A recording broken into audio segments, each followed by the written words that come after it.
lecture because No you have to know external the nares. pathway of air from external nares on in. And so basically right now when I stick this finger up my nose, how I get into the nasal cavity is your external nares. So it's how you get into the nasal cavity. So chances of me asking it on lab are probably not happen, but for completeness, it's like basically your booger hole. Like how do you get into the nasal cavity? But you need to understand that for lecture because you have an air pathway and you'll need to know external nares and internal nares where it goes. So the nasal concave, you should know from A&P1 from when you studied the ethmoid bone. And so nasal concave are the hills the hills in the nasal cavity. So you can see them on both models. I could ask it on either model, the nasal concave. So those are the hills. The valleys in between the hills are meatuses. So when air is traveling through your nose, through your nasal cavity, it goes through those meatuses and it shakes it up, baby. Twist and shout. It shakes it up and it creates turbulence so you're more efficient at warming, moistening, and filtering your air. So the meatuses are in between the concave. They're the valleys, the hills are the concave. Let's see. Then nasal septum, it's more for completeness that I cover this, because in A&P1 we had to know that the ethmoid and the vomer make your nasal septum, how it's what divides your nasal cavity into two halves. Then we have, already said meatuses, nasal sinuses, frontal, maxillary, ethmoidal, and sphenoidal. Most likely would be on this model. They're places inside of bones. So the frontal, they've got it ripped off so you can see the frontal sinus. You can't really see a good place of the maxillary sinus. So I mean, this is the maxillary bone. So I mean, if I wanted to do a sinus, I'd almost have to point there, but it's really up a little higher than where it's being shown on this model.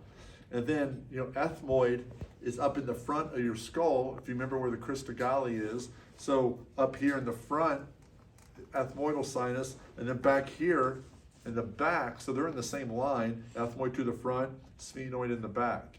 And remember, sphenoid's the one that looks like a bow tie or a butterfly.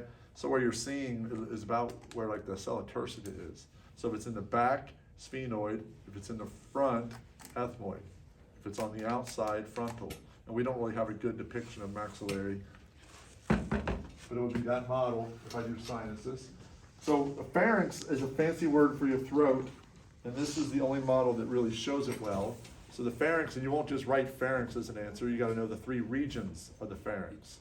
So nasopharynx, oropharynx, and laryngopharynx. So when I did this in human, they just needed to know pharynx in general. So it's basically this thin passageway that's behind your nasal cavity, behind your mouth, and then behind your voice box. So right now I'm taking the pen up and down the pharynx. And so behind the nasal cavity part, nasopharynx. Behind the mouth, oropharynx. And then from about the hyoid down, behind your larynx, behind your voice box, laryngopharynx. So three regions of the pharynx. In the lecture, we talk about how two of the regions have stratified squamous epithelium, and one of them has pseudostratified ciliated columnar. And that's why if you're a mouth breather, you're missing out on some of the filtering that goes in through your nose. So naso, oro, laryngo. And when we get to lecture, we talk about what type of tissue makes up those three regions.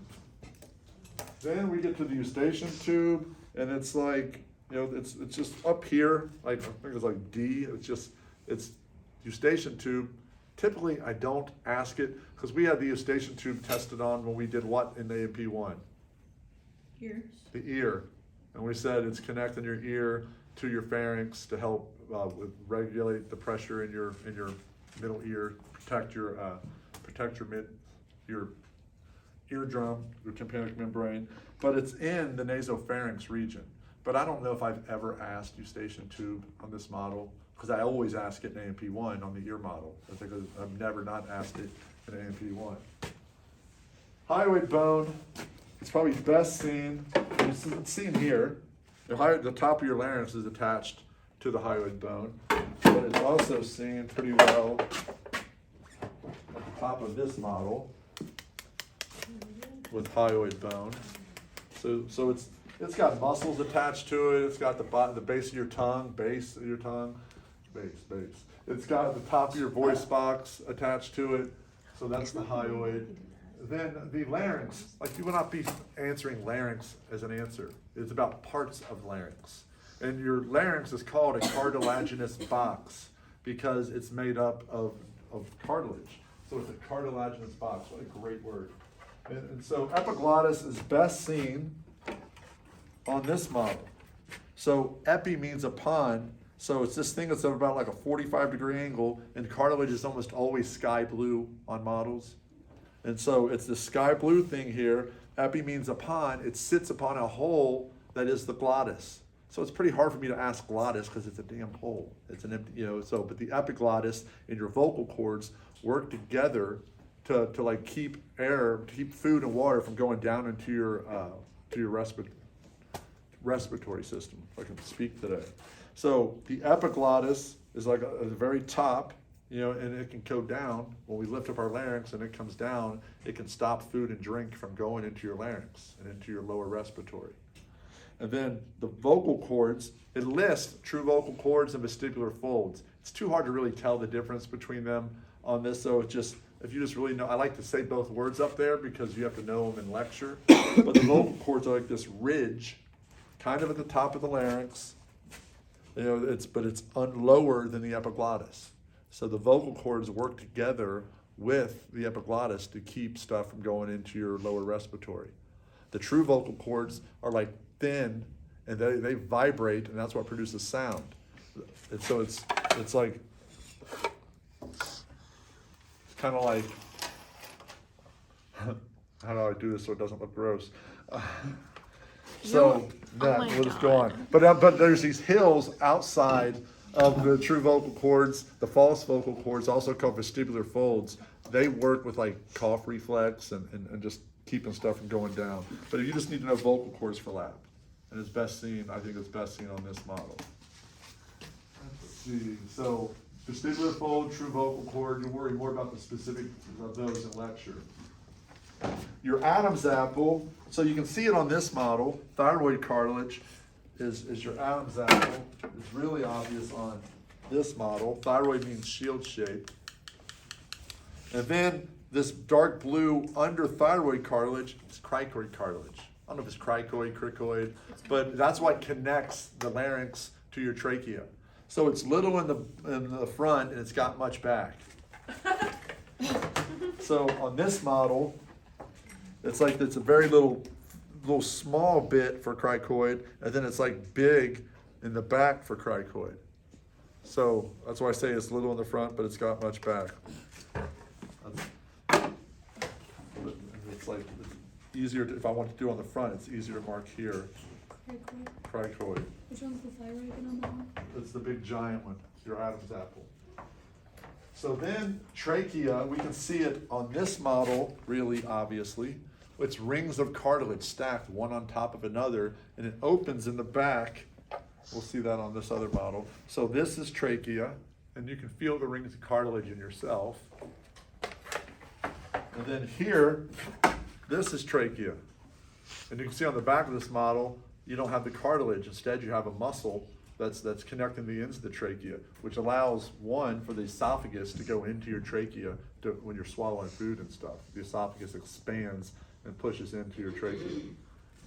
So once you start to branch, then you're in your bronchial tree, and then you start to have the bronchi. So the first branch, one to each lung, is a primary bronchus. Bronchi is plural, bronchus is singular. So I have one primary bronchus for each lung. And then we have they call it secondary or lobar, and then tertiary or segmental. I like lobar and segmental, but the right lung has 3 lobes, and it's still white. So the secondary or lobar bronchi are white, and there's 3 of them on the right, and there's 2 of them on the left, because the left lung only has 2 lobes.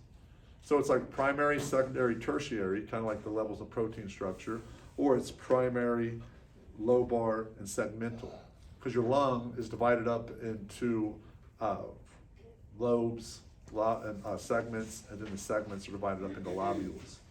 So the colored ones are the tertiary or the segmental, the ones that are different colors. And so those are best seen on this. You can see them on the torso model, and you can see them, get this off, on this model, you know, with the primary. But I'm gonna have this as a station. So if I'm gonna do a bronchi, it's like that's the whole damn point of this model. So I feel stupid not to use it if you have it. But you can see primary and at least the lobar ones on this model. I got segmental too, but I think it's better on that model. Let's see, I'm gonna play with the mouse for a second to make sure it don't lock up. So plus I need to go. Now we get to stuff on the lungs. And so I could ask it on torso, or I could ask it on this guy.